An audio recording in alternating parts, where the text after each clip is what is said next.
Welcome to The Explainer. Today we're unpacking a story that honestly completely defies the odds. We are tracing the dizzying rise, the absolutely devastating fall, and the miraculous redemption of Ousmane Dembélé. It is, without a doubt, a masterclass in how you bounce back from absolute rock bottom. All right, let's jump right into it with Section 1, the most expensive mistake. Just imagine this for a second. You've got a club president standing right in front of the cameras at a massive press conference, and he flatly tells a player, find another club, we're done with you. And we're not talking about some fringe bench warmer here. This was a €105 million investment who was actively being booed off his own pitch, just completely publicly discarded by his own organization. But then, right in the middle of all that brutal public rejection, you have these prophetic words from none other than Lionel Messi, who was there watching it all unfold. He said, he is a phenomenon, and it depends on him. He can be one of the best. It creates such an incredible mystery, doesn't it? Like, how on earth could a single player be viewed as a once-in-a-generation phenomenon by the greatest to ever play the game, and a total outright failure by the club that bought him? Which leads us right into Section 2, the next big thing. To really grasp the crushing weight of his eventual disappointment, we have to look at his origins. At just 18 years old, this kid from Vernon, France, steps into his only senior season, scores 12 goals for Rennes, and casually becomes Ligue 1 Young Player of the Year. Dortmund instantly sees the potential, so at 19, he's delivering 10 goals and 22 assists, winning Germany's premier domestic cup. I mean, he was undeniably the next big thing in football. And then, boom. At 20 years old, he makes a massive transfer to Barcelona for €105 million, plus another $40 million in add-ons. At the time, that was the second largest transfer fee in history. And you have to keep in mind why this happened. PSG had just pulled off the biggest transfer ever, grabbing Neymar for €222 million. Barcelona was totally panicked, they were flush with an insane amount of cash, and they desperately needed a new superstar to fill that void. So they bet it all on Dembélé. But things took a really dark turn. Let's look at Section 3, a body continuously broken. What was supposed to be this perfect dream scenario quickly morphed into a physical nightmare. Okay, when I first saw this number, my jaw literally dropped. 1,002. According to the reporting, between 2017 and 2022, Dembélé missed 1,002 matches at Barcelona. Just sit with that figure for a second. That is a massive, dark void of playing time and unfulfilled potential right during what should have been his absolute prime development years. And behind that crazy number is a grueling string of really severe specific injuries. We're talking a ruptured hamstring in just his third match, which put him out for 4 months. Then, only 11 days after his grueling comeback, he gets injured again. You can only imagine the mental toll that takes on a player. Then, in a huge Champions League semifinal against Liverpool, he pulls up after just 25 seconds on the pitch. Later on, right when he's on the verge of returning, he completely tears his upper hamstring tendon right off the bone. Boom, 6 more months gone. The crucial takeaway here is that this wasn't just a patch of bad luck. This was a young player's body being broken and rebuilt over and over and over again.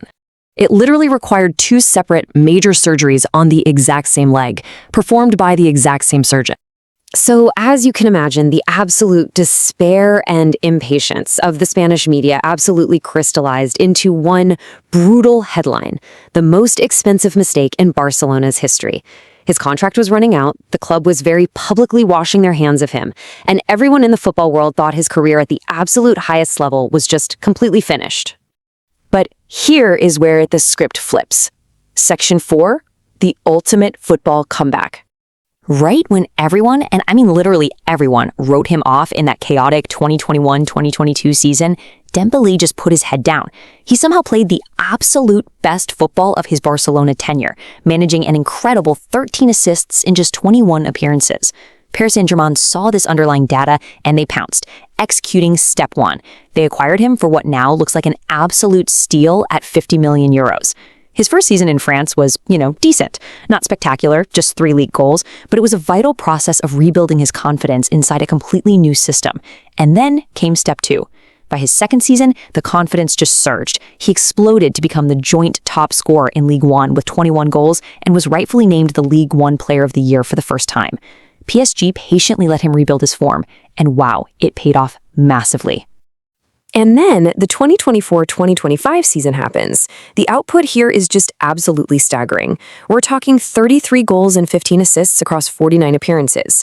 He literally led PSG to a continental treble, locking down Ligue 1, the Coupe de France, and the Champions League. And during that Champions League final against Inter Milan, which was a resounding 5-0 win, by the way, Dembélé was the creative engine, providing 2 critical assists. Naturally, the individual awards just piled up. UEFA Champions League Player of the Season and the best FIFA men's player. But the absolute peak of this mountain? The kid from Vernon actually won the 2025 Ballon d'Or. Let that sink in for a minute. The player whose body was entirely broken, who went through 2 harrowing surgeries on the very same leg, successfully came all the way back to achieve the most prestigious individual prize in world football. Messi called it all those years ago. He said he could be one of the best, and he was 100% right. He just didn't say how long or how much suffering it would actually take. So how did he pull it off? That brings us to Section 5, the economy mode strategy. We've got to figure out exactly how his body finally held up to achieve all this greatness, right? Well, it wasn't just good luck. It was a major tactical shift. Economy mode is this brilliant concept we can probably all relate to when we're trying to avoid burnout in our own lives. It's about strategically minimizing a player's minutes in lower stakes domestic matches, entirely to preserve their physical health for the really crucial tournaments. PSG's management had this massive realization. They figured out they could easily win the French league without constantly redlining their key players. They simply didn't need to waste Dembélé's reconstructed knees in low-stakes matches against teams like Clermont or Nantes just to secure a domestic title.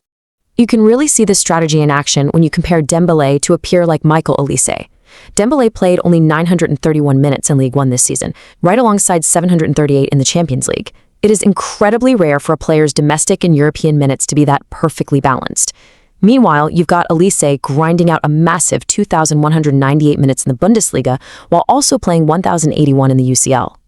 Dembélé's minutes were heavily, scientifically managed so he wouldn't break down the way he did in Spain. He was quite literally preserved for the ultimate stages. By saving his legs during that long domestic grind, it allowed him to survive and completely dominate in the most intense, grueling matchups, like PSG's massive 6-5 aggregate win over Bayern Munich. This meticulous load management is exactly what propelled PSG to the Champions League final twice in a row, with Dembélé totally healthy and firing on all cylinders when it mattered the most. It is just an incredible story of resilience, data-driven load management, and pure talent finally realizing its full potential. Thanks so much for joining me for this explainer. I really hope it gave you a completely new perspective on how modern football comebacks are actually engineered behind the scenes. With the Champions League trophy secured and the upcoming World Cup with France right on the horizon, it leaves us with one massive question to think about. Will Dembélé be the first since Messi and Ronaldo to win 2 in a row?